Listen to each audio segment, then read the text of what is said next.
El baloncesto me puso en el camino durante el curso superior de entrenador a una de esas personas que a primera vista ya notas la firmeza en la que cree y defiende sus convicciones. Cuando me enteré que sería el director técnico de la Federación de Islas Baleares, supe que no habría opción mejor y que seguramente supondría alguna que otra revolución allá por las islas. Creo que el tema que tratamos hoy es un tema que puede crear y generar gran controversia. El papel de las federaciones autonómicas en la formación de los jugadores, cómo puede influir los campeonatos de selecciones autonómicas, el exceso de competitividad o la competitividad malentendida, el papel de las familias y cómo podemos mejorar su educación o cultura deportiva. Son algunos de los temas que tratamos en el rato tan agradable de aprendizaje que pasé con él. Me abrió los ojos en muchos aspectos y me hizo reflexionar sobre en qué punto me encuentro y qué valores que me ha inculcado mi familia quizás no casen con un deporte a este nivel. Para acabar de presentar al gran Jordi Capó, utilizaré unas palabras de Cachito Vigil, seleccionador argentino de hockey, sobre el deporte y la importancia de creer en los procesos. Tenemos una sociedad que vive en guardia y a la defensiva, porque lo que quiere conservar es el logro. Pero lo que hay que conservar es el espíritu y los caminos que te permiten ir hacia el logro. El verdadero logro es cada día construir una mejor versión de nuestra sociedad. Una vida sin objetivos no tendría razón de ser, pero a la vez el objetivo no es dueño de nuestra vida, sino nosotros somos dueños de los objetivos que nos ponemos para construir vida. ¿Para qué nos proponemos lograr objetivos? No por el objetivo mismo, sino para transitar un camino atractivo, entusiasta, que nos permita descubrir los para qué estamos en esta vida. El deporte nos permite algo fantástico, que es competir con nuestros propios límites, descubrirlos y superarlos. También nos permite jugar con alguien, y ese alguien es el oponente, que si faltase estaría muy triste la vida. Ese oponente es el mayor colega de nuestra vida y quiere lo mismo que nosotros, jugar. El deporte, en definitiva, nos sirve para jugar en esta vida. He puesto mi móvil. El, el cambio que tienes que dar de ser entrenador o director técnico de un club a ser director técnico de una federación, ¿en qué lo notas? ¿O en qué han cambiado tus funciones? Es un cambio muy grande, yo creo. Los dos cargos son de mucha responsabilidad, yo creo. Pero bueno, el mayor cambio es que las horas que pasas en una pista de baloncesto las pasas a pasar en un despacho, ¿vale? Intento mantener muchas horas de pista, pero sí que es cierto que cuando estás en un club casi toda la gestión, no toda, pero casi toda la gestión la haces desde la pista, ¿no? De mirar entrenos, de ayudar a tus entrenadores, a los jugadores y jugadoras, a las familias, y al final casi todo lo gestiones desde la pista. En la federación es distinto. Pasas más horas en el despacho, trabajando, hablando con la gente, creando programas, y luego sí que hay momentos de pista, pero son menos, son muchos menos. Y esas responsabilidades, que como has dicho, en los dos puestos hay muchísimas responsabilidades, son muy diferentes. Es decir, sí, cuando eres entrenador quizás te debes mucho más a los niños, a su futuro X. Al final uno de los cambios más grandes que he notado es que en el club pasas muchas horas y el día a día con pequeños, con preminis, con minis, con infantiles, y ahora mi relación con los chavales es prácticamente, bueno, puntual, ¿no? Y casi todo pasa a gestionarse entre adultos. La responsabilidad es distinta porque en el club todo es más práctico, para decirnos es más trabajo directo, y en la federación pues más es gestión de programas, de ideas y de desarrollo de conceptos que pueden ser buenos para el baloncesto en general, y tienes que tener una visión mucho más global y no tan práctica. ¿Y hay un método Islas Baleares o no? En cuanto a la formación de jugadores, ¿o es tu idea intentar instaurarlo? Bueno, yo creo que en Baleares sí que tenemos un cierto reconocimiento a nivel de los jugadores que salen de Baleares, ¿no? Si tú ves en ACB, incluso en Sí. NBA, salen muchos jugadores, muchas jugadoras también. Bueno, Rudy Fernández, Sergi Llull, Alex Abrines, bueno, hay muchos, ¿no? Hay chicas, Alba Torrens, Gaby Ocete, Alejandra Quirante, pues sí que por el volumen de población que tenemos y el volumen de licencias somos yo creo que la comunidad que saca más jugadores, y eso se nos reconoce bastante. ¿Y crees que es más labor de los propios clubes, de la federación? ¿O Bueno, si creéis que desde la federación podríais dar algún impulso más y de qué manera? Lo que es vital es el trabajo del día a día de los clubes. Esto no hay ninguna duda. Que nuestra función al final es crear las condiciones o ayudar a crear las condiciones para que los clubes puedan trabajar, ¿no? Hace unas semanas, estaba hablando con un político del Consell de Mallorca y me preguntaba precisamente el porqué, ¿no? de esa gran cantidad de jugadores de baloncesto que salen en Baleares. Yo creo que hay un tema genético, seguramente. Hay jugadores, sacamos jugadores de desarrollo muy tardío, sí, y eso yo creo que es bueno. De hecho, si ves nuestros combinados de selecciones autonómicas, el perfil de jugador es muy tierno, muy verde, que crece tarde, que a lo mejor hasta en junior no empieza a destacar. Esto es un factor. El segundo factor, que yo creo que es muy importante, es que hay buenas instalaciones. A lo mejor en Palma ciudad no tanto, pero en las islas como Ibiza, Menorca y en los pueblos de Mallorca hay muy buenas instalaciones, y esto ayuda también. Y el tercer punto, yo creo que es el clima, ¿no? El clima, que no haga tanto frío, que no haga... pues ayuda también un poco a que los chavales, cuando son pequeños, practiquen más deportes, salgan más de casa. Y yo creo que son 3 factores que pueden ayudar a que saquemos buenos jugadores. ¿Y la formación de entrenadores en Islas Baleares crees que es de calidad, o o el vivir en diferentes islas, la comunicación es muy difícil para plantear actividades? Es muy complicado, ¿eh? La insularidad es un factor que exige un esfuerzo muy grande por parte de todos, no solo de la federación, sino...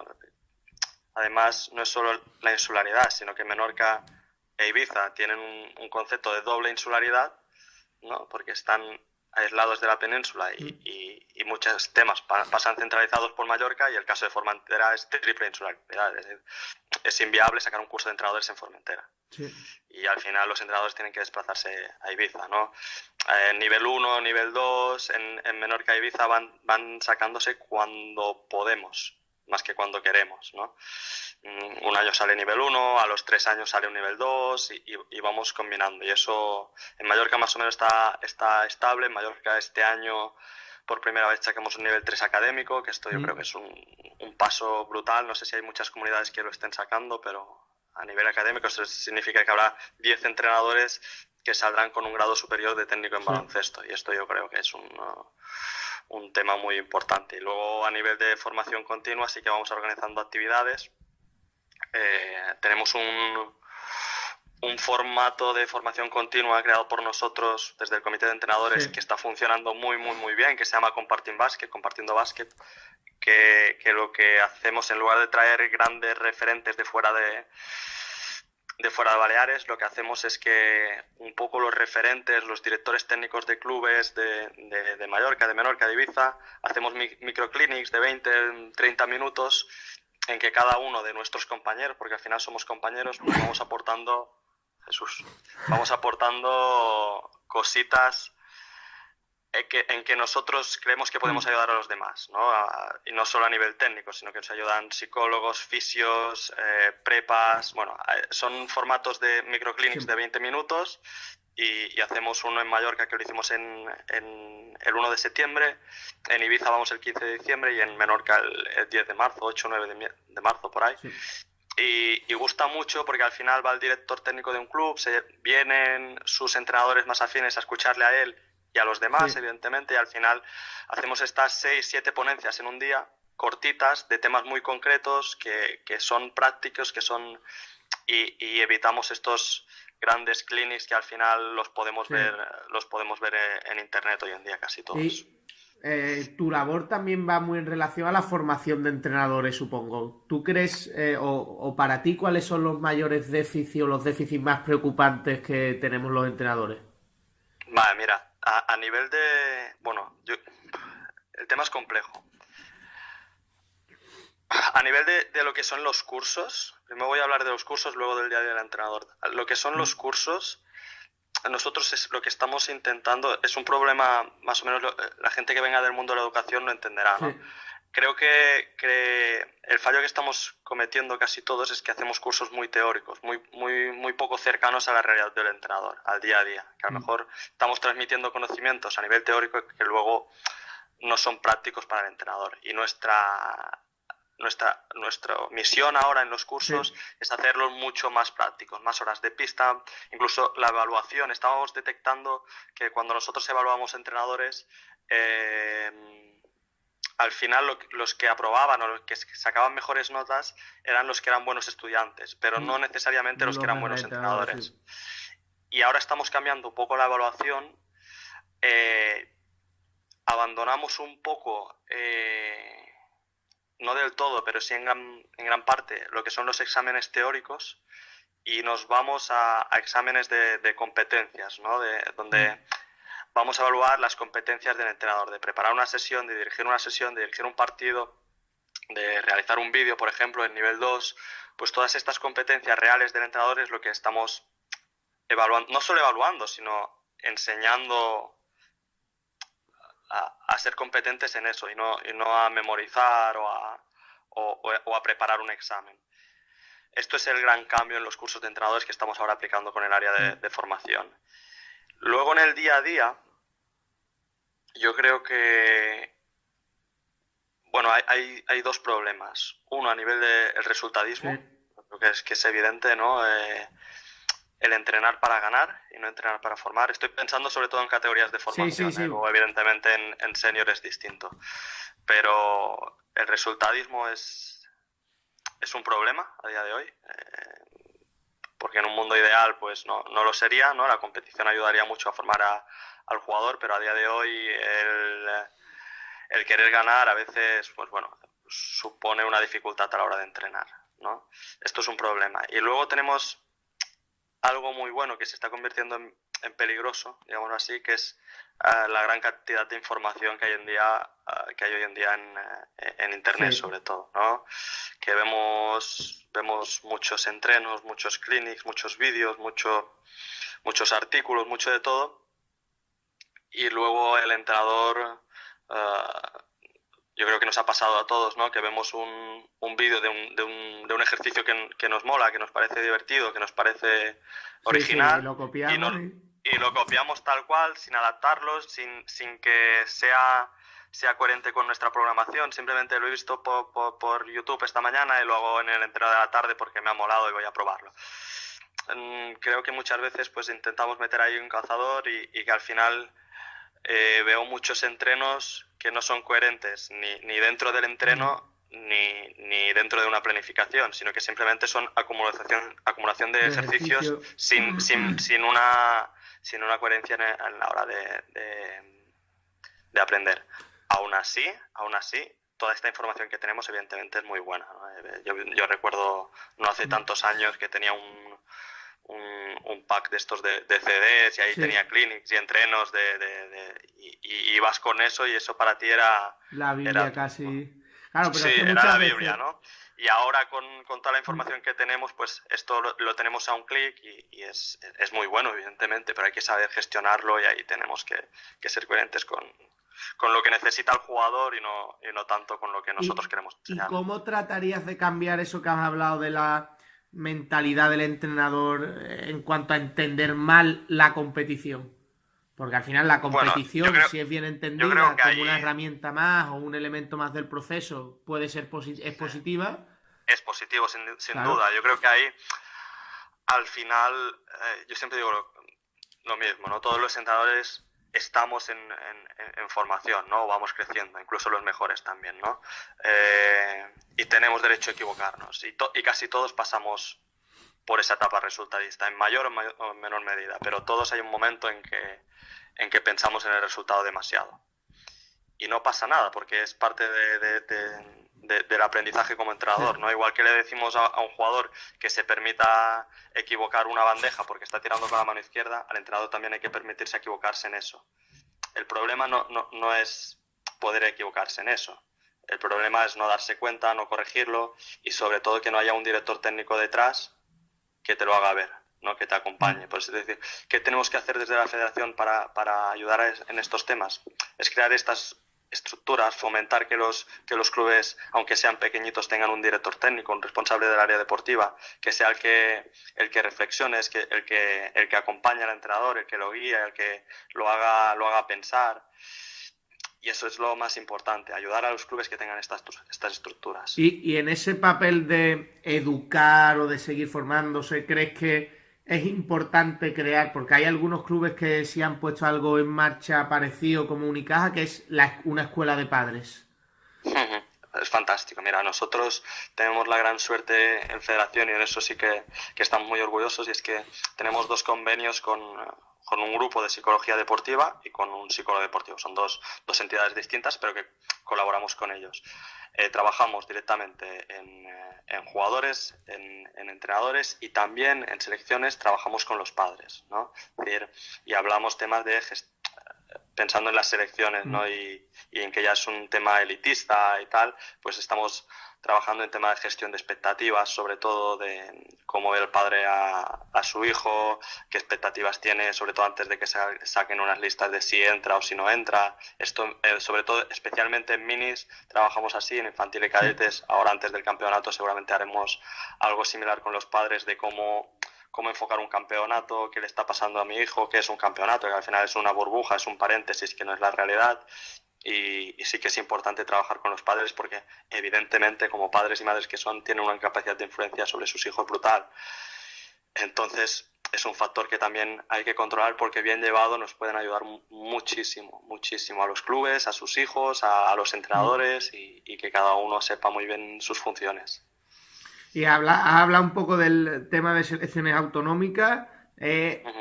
Yo desde fuera, porque por incapacidad nunca he podido llevar ni estar presente en ningún cuerpo técnico de selecciones autonómicas.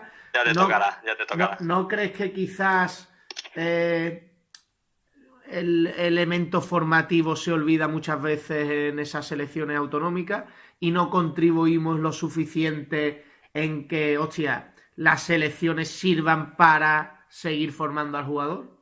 Esto es una reflexión que nosotros en Baleares hemos hecho mucho. Al final, la pregunta es un poco...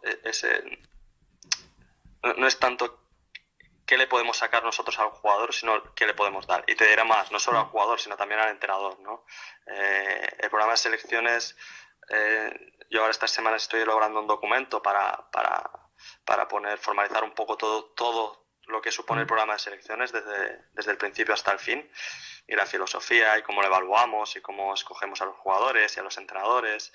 Y es cierto que a veces se le exprime al jugador, ¿no? Y tenemos que girarlo un poco y pensar cómo puede ayudar un campeonato de España de selecciones autonómicas a que sus jugadores, a que los entrenadores que van sean mejores jugadores y cuando vuelvan a sus clubes, a sus equipos, sea positivo para el baloncesto balear y no sea solo una experiencia competitiva, ¿no? Entonces, no es fácil.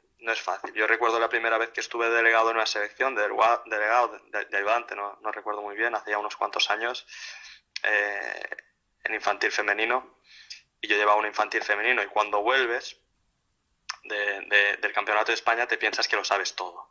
Te piensas que tienes la panacea, ¿no? Que ya has visto los mejores equipos, que has visto lo que... Y la realidad es distinta, lo que te decía antes. El campeonato de España es una burbuja, es un paréntesis que no es la realidad, no es tu día a día. Y lo que se puede trabajar con una selección no es lo que puedes trabajar con un equipo. Y con el jugador pasa lo mismo.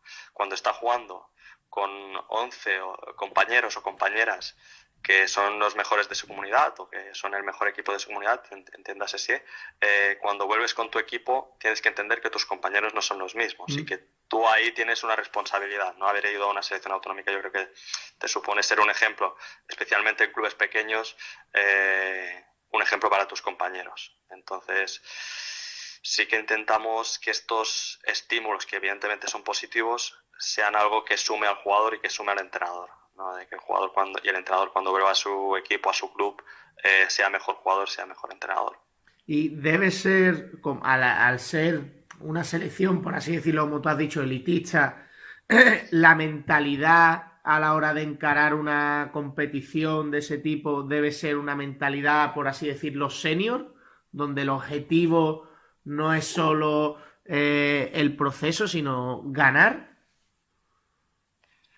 Sí, sí, pero con matices. Al final es un campeonato. Es un campeonato elitista, es un momento puntual, se va a competir, no hay que engañarse, se va a competir. Aunque nosotros tengamos muy presente qué le podemos dar al jugador y qué le podemos dar al entrenador, sobre todo al entrenador joven, se va a competir.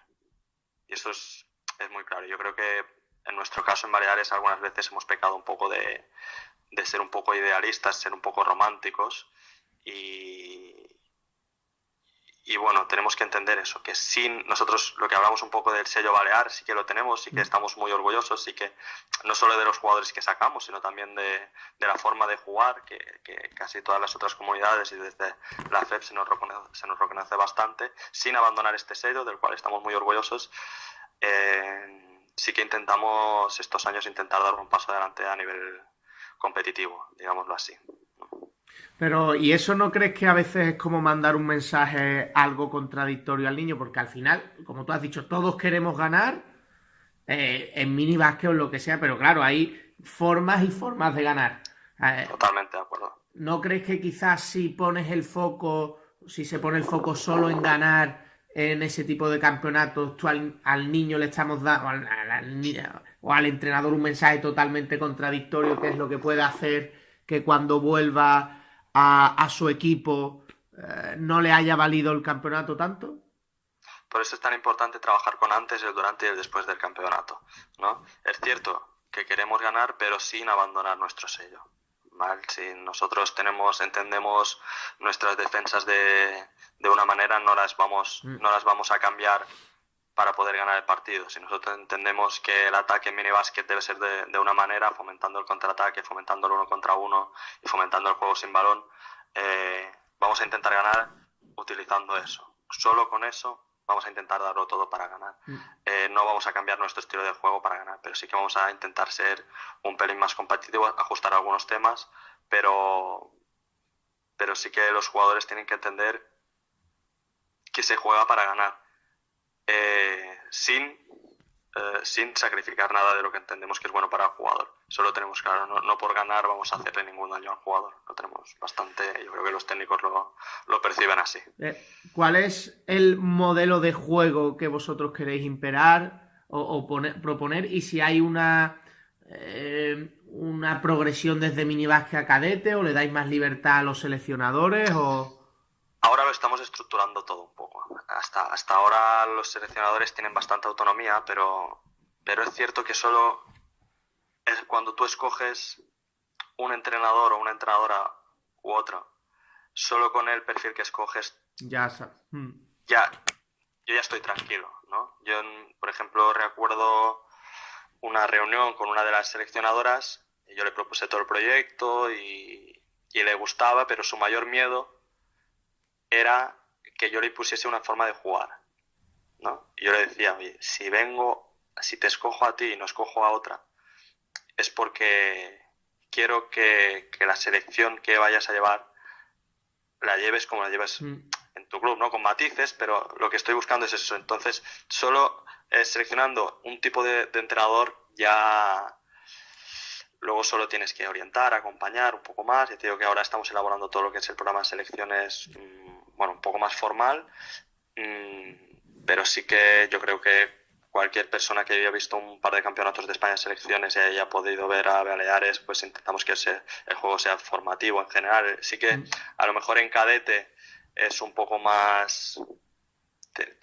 metemos muchas cosas más, el salto de infantil en cadete es mucho mayor, pero en mini y en infantil el juego yo creo que es muy formativo, las defensas son agresivas, las líneas de pase arriba, casi siempre, casi todo el partido defendiendo toda la pista, en ataque jugamos por conceptos, un poco lo que te he dicho de fomentar el juego sin balón bastante, el uno contra uno y la salida a contraataque. Yo creo que son nuestras señas de identidad. Al final no se diferencia muy mucho de cómo jugaría un equipo, de cómo creemos que debería jugar un equipo de esas categorías, pero sí que con el perfil de jugadores que tienes siempre puedes meter algo más, ¿no?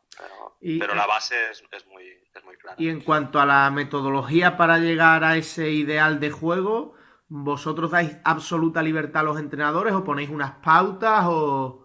Ahora las estamos poniendo, pero ya te digo que solo con el criterio de selección de los técnicos ya queda definido. Es decir, cuando yo voy a buscar un técnico para el mini masculino es porque sé cómo entiende el mini básquet, ¿no? Y cuando voy a buscar una entrenadora para el mini femenino es porque sé cómo entiende ella el mini básquet. Entonces, tú ves los entrenos de mini masculino y mini femenino y cada entrenador entrena como puede, ¿no? Como sabe, como quiere. Pero los conceptos de fondo siempre son los mismos.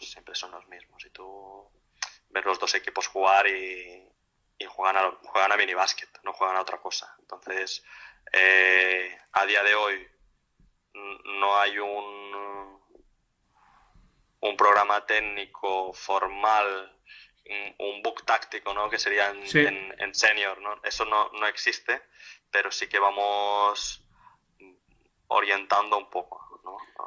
Y compartiendo mucha información, porque al final las concentraciones siempre son conjuntas y los 6-7 técnicos que estamos pues siempre compartimos ideas y entendemos el minibásquet, el ejemplo del minibásquet de la misma manera. Entonces no hace falta que os ponga límites porque tampoco creo que sea bueno. Entonces... Y para el Jordi Capó entrenador, ¿cómo definiría su metodología de entrenamiento?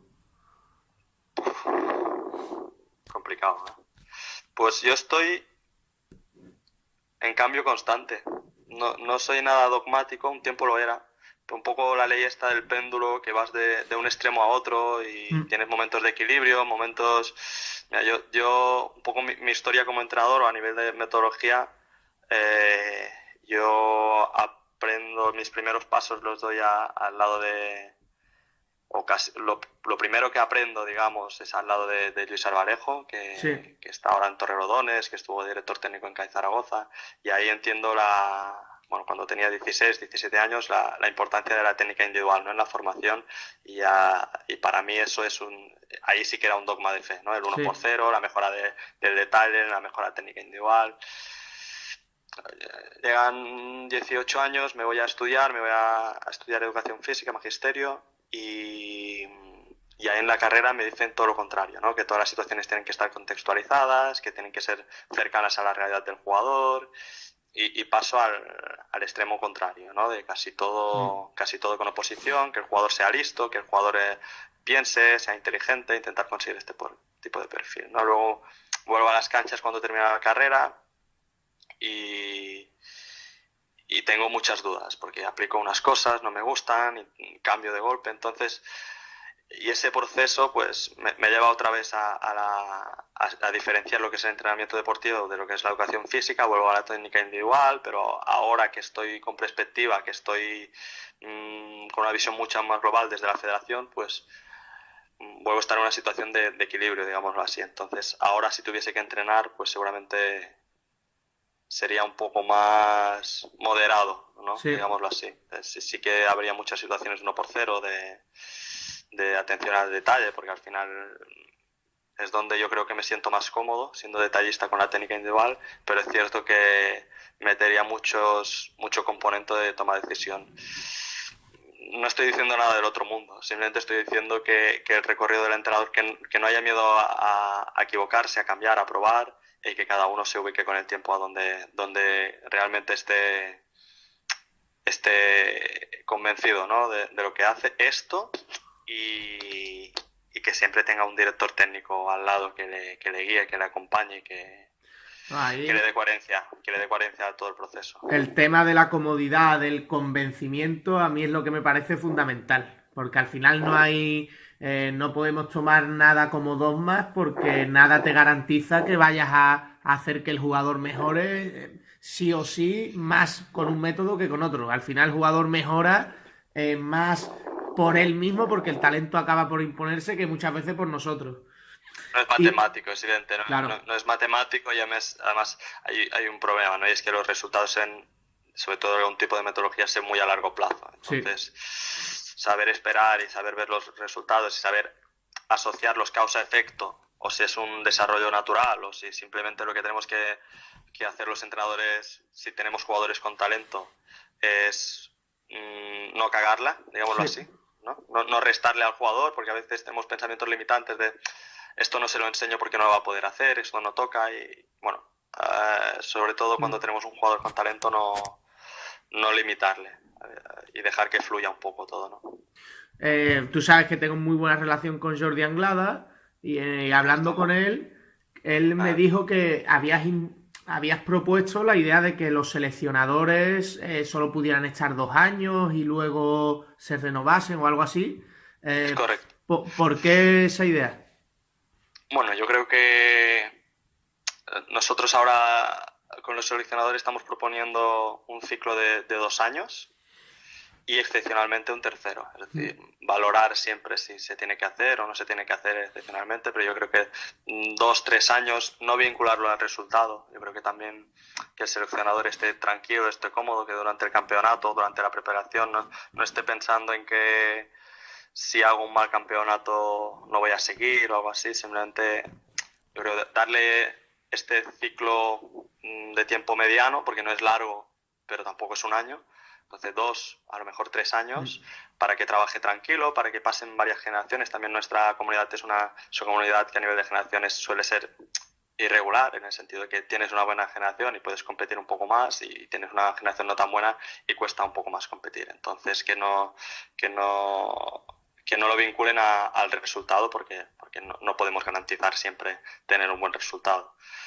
Eso en primer lugar. Y en segundo lugar, un poco por lo que te comentaba, ¿no? Sí que es cierto que los primeros entrenadores de selecciones casi todos son gente con cierta trayectoria y experiencia, ¿no? Y que yo si los voy a buscar es porque sé que se van a adaptar a lo que yo pienso que tiene que ser una selección. Y luego los ayudantes y los delegados y los becarios suelen ser o gente joven que yo quiero que aprenda al lado de estos primeros entrenadores y que evidentemente creo que van a sumar, y gente que de una forma u otra está vinculada al proyecto de la federación, ¿no? Que están vinculados al programa de tecnificación, que estén vinculados a los campus, gente que nos ayude, que tengan ese retorno, ¿no? Pero sobre todo los primeros entrenadores, cuando voy a cogerlos, sí que son entrenadores, primero, que se adaptan a lo que yo creo que tiene que ser el baloncesto en mini, infantil y cadete, y en segundo lugar, gente los ayudantes y los delegados, que sean gente implicada, gente muy trabajadora y gente que pueda aprender, ¿no? Entonces sí que a lo mejor el perfil de ayudante y delegado es más joven, más, bueno, con más camino por delante. Y si el programa de selecciones puede ayudarles y que sean mejores entrenadores, que vuelvan a sus clubes y puedan aportar ese conocimiento, pues es fantástico, yo creo. Y en cuanto al seguimiento de jugadores, ¿cuándo este es más importante? Si en cadete seguís manteniendo ese seguimiento o cómo lo lleváis a cabo. Importante lo es en todas las generaciones. Importante lo es siempre. Más difícil es en mini, sin ninguna duda, porque tenemos todavía poca información de los jugadores, y ahora en este primer trimestre de temporada lo que estamos haciendo es esta recogida de información. Estamos con el programa de Mini Basket Days, que esta semana, hoy mismo hay la tercera sesión. Son 5 sesiones, tanto en masculino como en femenino, y separado por comarcas, ¿no? Menorca, Mallorca y cosas. Significa que pasan unos 300 jugadores y jugadoras. Pasan muchos jugadores. El filtro es muy, muy, muy grande. Pero es complicado, porque a veces se nos escapa alguno, a veces tenemos que ponernos en contacto nosotros directamente con los clubes. Oye, recomiéndame si tienes algún jugador que no hayamos visto y tal, pero al final pasan 300 jugadores. Y el problema de mini básquet es que tienes jugadores jugando en mini preferente, que es la segunda categoría, jugadores jugando en mini especial, jugadores en clubes pequeños que a lo mejor no tienen mini y están jugando en infantil, y si no te enteras, pues no los detectas. Menorca, Ibiza, Formentera, pues tienes que llegar a muchos sitios, y no es fácil. El embudo es muy grande y el campeonato es en Semana Santa, pero desde el campus ya estamos trabajando, desde verano, estamos trabajando para detección de talento. Luego tenemos otro programa que también estamos muy contentos y que está funcionando muy bien, que es el programa Rookie. El programa Rookie es el trabajo con las generaciones de primer año. Durante toda la temporada vamos haciendo actividades puntuales, que son o entrenos puntuales o partidos amistosos, con combinados de jugadores de primer año. ¿Vale? Y eso lo que nos permite es que el programa de selecciones, evidentemente casi la mayor parte de los jugadores son de segundo año, y que no sea un programa que funcione para el jugador cada 2 años, ¿no? Cuando soy mini de segundo año me miran, cuando soy infantil de segundo año, sino que en las generaciones de primer año también vamos haciendo ese seguimiento. Evidentemente no es el mismo a nivel de volumen de horas, pero sí que vamos trabajando con ellos cuando son de primer año para que ellos se sientan que los seguimos y para nosotros ir recogiendo información. Y sobre todo en el programa Rookie, lo que hicimos lo que estamos haciendo es ir un poco a la clase media alta, digámoslo así, ¿no? Al final, cuando trabajamos con selecciones, en más una comunidad como nosotros, los 5, 6, 7 jugadores top de la generación, todo el mundo los conoce, todo el mundo los podría señalar, ¿no? Y del jugador 8 al 30, pues ahí es donde trabajamos con la generación de primer año. Intentar probar a mucha gente, llegar a mucha gente y recoger información, no necesariamente de los mejores, sino de la clase esta media alta, de ir probando, que ellos también vean que tienen oportunidades y nosotros intentan detectar algo que a lo mejor todavía no tenemos detectado, jugadores que hayan crecido físicamente, que hayan mejorado, que hayan en mini que se hayan apuntado ese año, que a veces pasa, ¿no? Y el seguimiento, ya te digo, estamos haciendo muchas actividades de seguimiento, pero el factor de la insularidad también es un factor que tienes que superarlo. Sí que es cierto que nosotros tenemos el mar de por medio, y es una dificultad, pero yo también pienso en comunidades pues como Andalucía mismo, la Castilla-León, Castilla-La Mancha, que no tienen el mar de por medio, pero las distancias a nivel de tiempo son igual de grandes. Entonces, bueno, yo creo que son dificultades que hay que superar, digámoslo así. ¿Y cuál es el volumen de entrenamientos por categorías? ¿O la categoría donde entrenáis más? En mini es donde más sesiones hacemos. Estamos haciendo, mira, las 5 sesiones estas de seguimiento durante el primer trimestre. Luego en el 1 y 2 de febrero tenemos un torneo que es el Yes de Básquet, que es un poco nuestro momento estrella como federación. Es un torneo donde viene de un programa anterior, que era el torneo de Reyes, que se hacía precisamente en Reyes, y era un combinado de Menorca de 12 jugadores, un combinado de Pitiusas de 12 y 2 combinados de Mallorca, y ahí se hacía un torneo.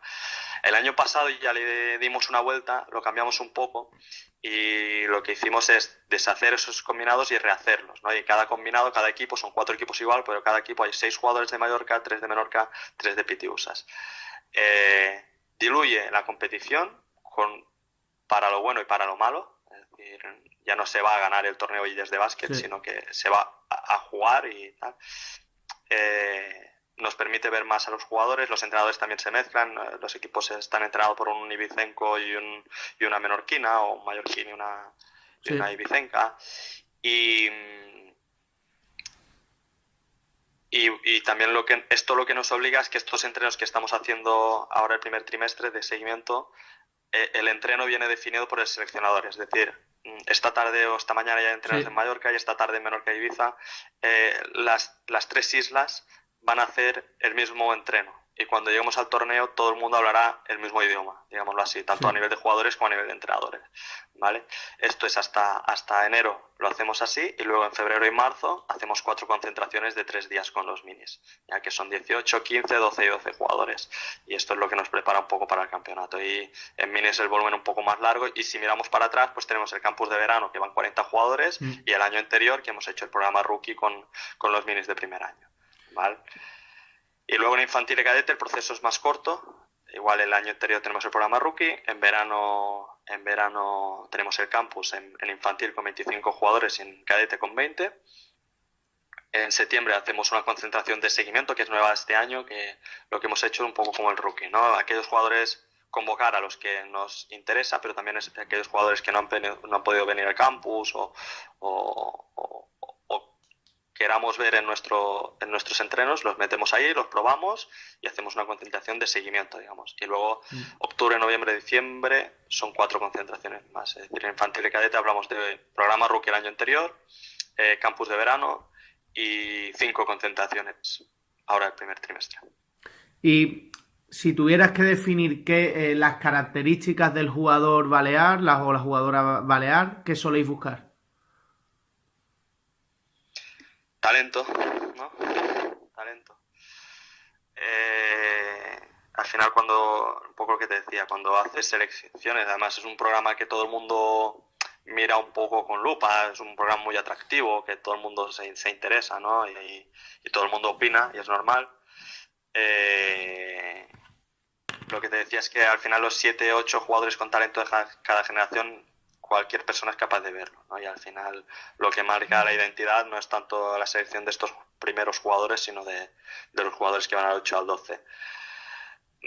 ¿Qué buscamos en los jugadores que van del 8 al 12? Pues muchas cosas. Uno, que sepan asumir ese rol, ¿no? de no jugador principal. Al final todos los jugadores que van en selecciones son jugadores importantes en sus equipos.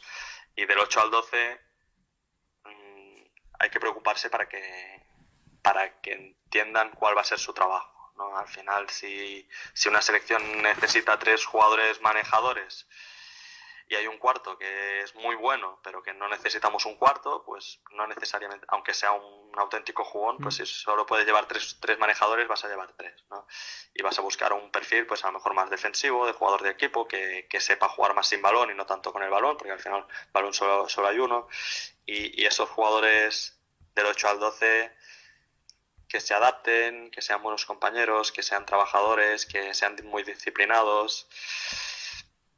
Y al final ayudarles un poco a esos jugadores, si tenemos dudas, pues esos jugadores de proyección física o de desarrollo más tardío, a jugadores de primer año, a lo mejor meter alguno para que ya vea lo que es el campeonato y al año siguiente esté más preparado. Bueno, al final cada caso vamos valorando un poco también en función de cómo sean esos primeros jugadores, que son muy claros, ¿no? Si tenemos en esos primeros jugadores 4 físicos muy grandes, pues los últimos no van a ser físicos, van a ser otro tipo de perfil. Si tenemos jugadores, en los primeros tenemos muchos tiradores, pues vamos a coger algún manejador más. Al final te digo que lo que marca la identidad es más la selección de los últimos jugadores que no de los primeros. Y como has dicho antes, ahora se estaba cambiando un poco el paradigma de entrenar a que todo esté contextualizado, toma de decisiones, oposición. ¿Crees que eso ha generado algún tipo de déficit en los jugadores? Es decir, que tú estás viendo que los jugadores y jugadoras quizás están viniendo con un déficit de técnica individual o... No, mira, lo que más detectamos es que a los jugadores les cuesta entender el juego. Lo que tenemos muchas veces son malabaristas del balón, ¿no? Jugadores que son buenos técnicamente, que dominan muy bien el balón, pero al final cuando entras en una dinámica de una selección, estos jugadores que están tan acostumbrados a tener el balón con las manos lo van a tener menos, no poco, pero menos que en su equipo seguramente. Y el que mejor se adapta es el que rinde más, ¿no? A veces vemos estos jugadores que técnicamente los entrenan bien, ¿no? Que son capaces de hacer muchos cambios, mucho tipo de finalización, pero que necesitan muchos botes, y cuando viene la selección les obligas a atacar con un bote, con 2 botes y ser generosos. Y que entiendan eso, que sepan jugar sin balón, que sepan esperar, que sepan tener paciencia, que sepan ser una amenaza sin el balón. Eso es lo que más echamos en falta, ¿no? Cuando juntamos a todos estos jugones de Baleares, saber jugar sin balón, saber ser listos, saber pasarla bien. Hay pocos buenos jugadores que sean buenos pasadores, porque están acostumbrados a finalizar casi siempre. Y eso es lo que más, a nivel técnico, a nivel deportivo, es lo que más detectamos. No tanto carencias técnicas, sino carencias de lecturas de juego.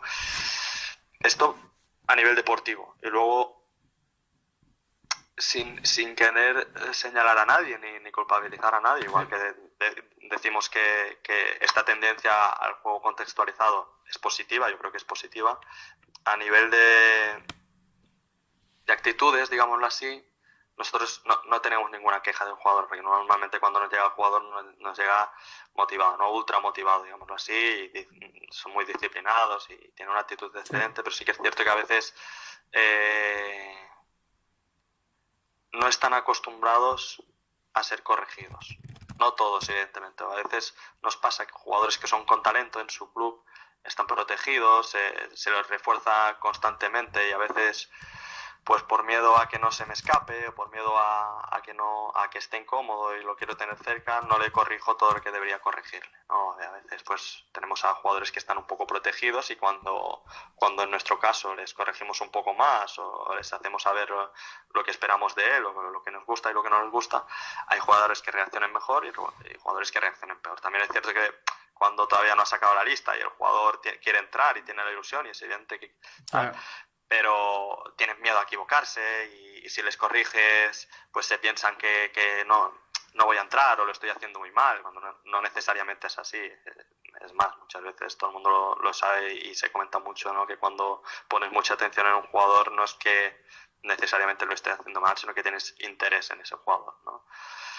Yo te digo, a nivel táctico la tendencia de contextualizar más el juego yo creo que es positiva porque es una de las carencias que nos encontramos y además si hablas con entrenadores de equipos de élite o de semi-élite, ¿no? De los jugadores que llegan a EVA, a LEP, pues te van a comentar un poco lo mismo, o entrenadores de equipos sub-21 o algo así te van a comentar lo mismo, que los jugadores son buenos técnicamente, pero les cuesta leer el juego, ¿no? Y eso, bueno, yo creo que tanto nosotros a nivel de seleccionadores como los entrenadores de categorías FEP coincidimos un poco en ese paso que tenemos que dar todos de contextualizar. Y a nivel de actitud el tema es este, de no tener miedo ni a corregir por parte de los entrenadores ni a ser corregido por parte del jugador, que el jugador entienda que hacerle ver que hace algo mal pues es necesario para él, es bueno. Has hablado un poco de el factor psicológico de ciertos jugadores, cuando están que si entran, que si no, que quieren demostrar. ¿Qué características en cuanto a relaciones psicológicas crees que debe tener un jugador talentoso para poder dar el paso de llegar de formación a élite? Ser disciplinado. Lo primero, ser disciplinado. Yo te diría que lo segundo, a lo mejor, seguramente mucha gente en el fondo no lo pensará, ¿no? A lo mejor no lo dirá, pero que no centre todos sus esfuerzos en el baloncesto, que tenga una ancla en algo más, ahora sí, ¿no? Tenga un punto de apoyo, sea lo que sea, sean sus amigos, su pareja, sus estudios, ¿no? Nosotros apoyamos mucho al jugador que a la vez que se está formando en estas etapas sub-21 sobre todo esté estudiando. Ahora en Baleares se me viene a la cabeza por casos más cercanos a mí, pues el caso de Joan Faner, que está en Tau Castellón, que mientras está haciendo todo este recorrido desde EVA hasta Leporo, se saca su carrera de educador social. Biel Serra, que también está en el de Plata de Menorca, pues también se ha sacado su carrera mientras estaba haciendo todo ese proceso de jugador. Entonces, que el jugador no haga 24 horas de baloncesto, sino que tenga algo más, yo creo que también es importante, ¿no? Y que llegue al entreno pues motivado, pero que sabiendo desconectar también, ¿no? Esta combinación de disciplina y por otro lado tener una vida normal, digámoslo así, yo creo que es positiva, ¿no? Y para acabar quería preguntarte sobre un tema que genera de muchísima controversia, que es de los jugadores que aparentemente no tienen la edad, pero pueden dar un extra competitivo, etcétera. Que mi opinión muchas veces es que eso lleva intrínsecamente quizás un pensamiento incluso un poco racista, puede ser. Un poco. Por ser suave, pues en el sentido de que si ese jugador fuera blanco no se cuestionaba la edad. Exacto. Y hay que ver el trasfondo de la situación. Y claro, desde tu punto de vista de dirección técnica de una federación, ¿cómo encaras ese fenómeno? Yo es un tema que entiendo que se habla mucho, pero que tenemos que tener mucho cuidado. Mucho cuidado. Mira, yo recuerdo, es cierto que en cada campeonato de España se habla, Sí, se habla mucho. Pero yo recuerdo el caso en San Fernando, este último campeonato de España sí, mini del mes de abril, que se sacó una imagen y se hizo un poco viral de un jugador, sí. creo que era de Murcia, creo. Ojo, porque en cualquier caso es menor. Eso es lo primero. Y Mm. se está viralizando una foto de un menor. Y hay que tener mucho cuidado con eso. Además, cuestionando que ese chico pueda estar ahí. Por lo tanto, seamos un poco más proteccionistas en ese sentido, que son menores. Eso es lo primero. Y Sí. es muy... La gente puede llegar a ser muy injusta. Joder, ¿Vale? hablando de lo de Lo- me acuerdo, yo soy de San Fernando y cuando Usman Garuba jugaba con la selección de a eso Madrid, mismo, te iba a poner todo el ese caso. mundo, este no es este no tiene la edad, vaya vergüenza. Y luego cuando ven que Mira, han nacido en Madrid, ya, bueno, por eso te digo, lo primero es cuidado, que estamos hablando de menores. sí, Mucho cuidado. Que si lo hacemos con adultos es un tema. Pero haciéndolo con menores, ojo. Eso es lo primero. Lo segundo, puede pasar, como el caso de Usman Garuba, sí, porque además ya se pueden dar nombre porque es una persona ya pública, yo creo. ¿Qué pasa si le estamos cuestionando a un menor y realmente tiene la edad? ¿Qué estamos haciendo? ¿En claro, qué nos estamos convirtiendo? ¿Vale? Entonces, ojo. Y en tercer lugar, ¿no? Al final, muchas veces la crítica no va al jugador, evidentemente, sino que va a la federación. mm, Eh, si el jugador tiene documentación que pone su fecha de nacimiento, a nivel personal puedes dudar o no puedes dudar, no ese es el tema, pero sí, tú no le puedes negar la participación, no puedes ser injusto con él, porque si se merece estar ahí, eh, bueno, al final es eso, es un tema de justicia con el jugador. También hay otro tema, ¿no? De qué perspectiva tiene el jugador en relación con el baloncesto. Si es un jugador que llega a la comunidad y va a hacer 2 años en la comunidad y luego se va a ir a otro sitio, porque tiene esta trayectoria, digámoslo así, pues tampoco tienes que ser injusto con los jugadores de tu comunidad. No decir, si hay un jugador mini que ha estado en selecciones, se lo ha currado, llega a cadete y viene un jugador de fuera, me imagino que en las comunidades con canteras ACB, que hayan jugadores becados y tal, pasa un poco lo mm, mismo. Si tienes que apostar por ese jugador que ha traído una cantera ACB de fuera y tienes que meterlo en la selección autonómica, o si tienes que seguir apostando por el jugador local que ha hecho toda la trayectoria. Esto es no es una crítica a las otras federaciones, ni mucho menos, porque no quiero que se vea así, pero sí que es un tema que se tiene que decidir sí, internamente, ¿no? Y, y eso, que estos jugadores que llegan de fuera, a mí la preocupación no es el rendimiento que puedan dar un campeonato de España, sino que no resten oportunidades mm, al jugador local, digámoslo así. Si es justo que vaya, pero que tampoco vamos a restar ninguna oportunidad al jugador local. ¿Vale? Entonces, al final, tanto en la cuestión de su edad como si hay que convocarla, ¿no? Al final es un tema de justicia, ¿no? De entender bien la situación y ser justo, tanto con el jugador que va como con el jugador que no va. Y insisto en lo primero, sobre todo, me preocupa mucho el tema de que se comente tanto y sí, se publiquen imágenes de jugadores menores y se les ponga en cuestión, pues un jugador con 12, 13, 14, 15 años, los que sean, no tiene por qué verse expuesto en eso y se le puede hacer mucho daño. Además, que puede ser que tenga edad, ¿no? Porque en el caso de claro. Usman es clarísimo, ¿no? Ves ese chico enorme que está partiendo en campeonato de España mini, en campeonato de España infantil y tal, este chico no tiene edad, este chico no tiene edad, hostia, que es nacido en Madrid. Pues sí que tiene edad.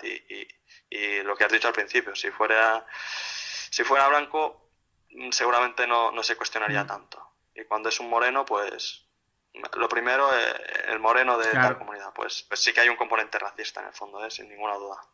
Y ya para acabar, ahora mismo tus mayores quebraderos de cabeza en relación al baloncesto, ¿cuáles son? Mira, en poder volver a Mallorca, que ahora estoy en Menorca con un temporal y no, y no puedo volver y poder trabajar en Mallorca, eso lo primero. Eh, Y lo segundo, mi gran objetivo al final es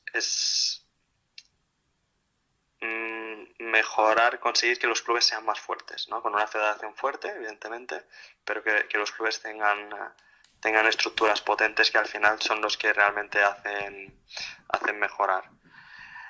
En este caso, nosotros en verano lo que aprobamos es que para los clubes que tenían un entrenador de nivel 3, un entrenador superior, tuviesen la licencia de director técnico gratuita, porque entendemos que esa figura es muy importante en el club. Entonces, que los clubes se muevan para tener un entrenador de nivel 3, que sepan que puedan tener esa licencia de director técnico gratuita.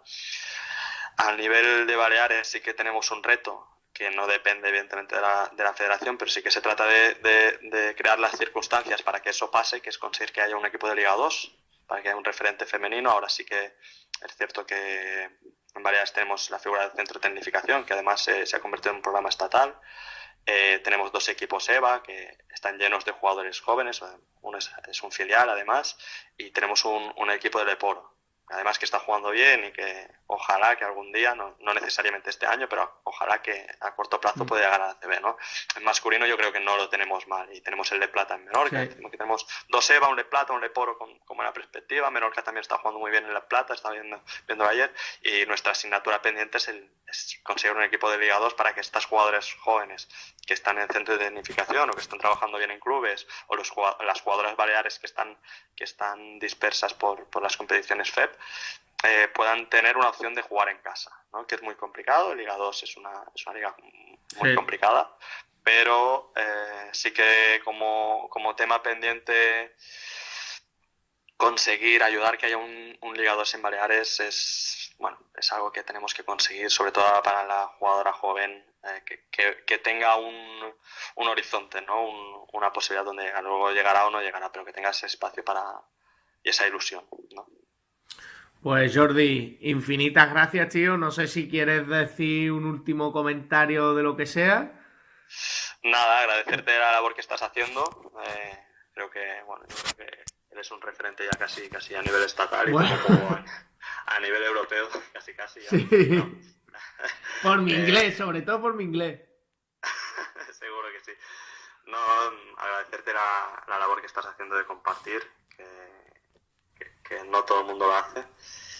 Y nada, que tengas mucha suerte en ese proyecto de estas entrevistas que ahora estás haciendo y tal, y que estamos aquí para ayudaros, digámoslo así, ¿no? Pues muchísimas gracias, tío. Cuídate. Lo mejor de los 80 fue el básquet, todo lo demás fue un auténtico desastre. Deja ya de chambrear a Michael, deja de lucir, pinta retro en ese baile. El deporte tiene una capacidad gigante para combatir contra el machismo, contra el racismo y la homofobia. Uno de los ejemplos es una jugadora de baloncesto de Ledón, que se convirtió en la primera en la historia de la liga estadounidense en promediar un 50-40-90. Es una mujer escritora lesbiana que lucha por el movimiento LGTBI y que se ha enfrentado contra el racismo de Donald Trump. Para eso debe servir el deporte y el baloncesto.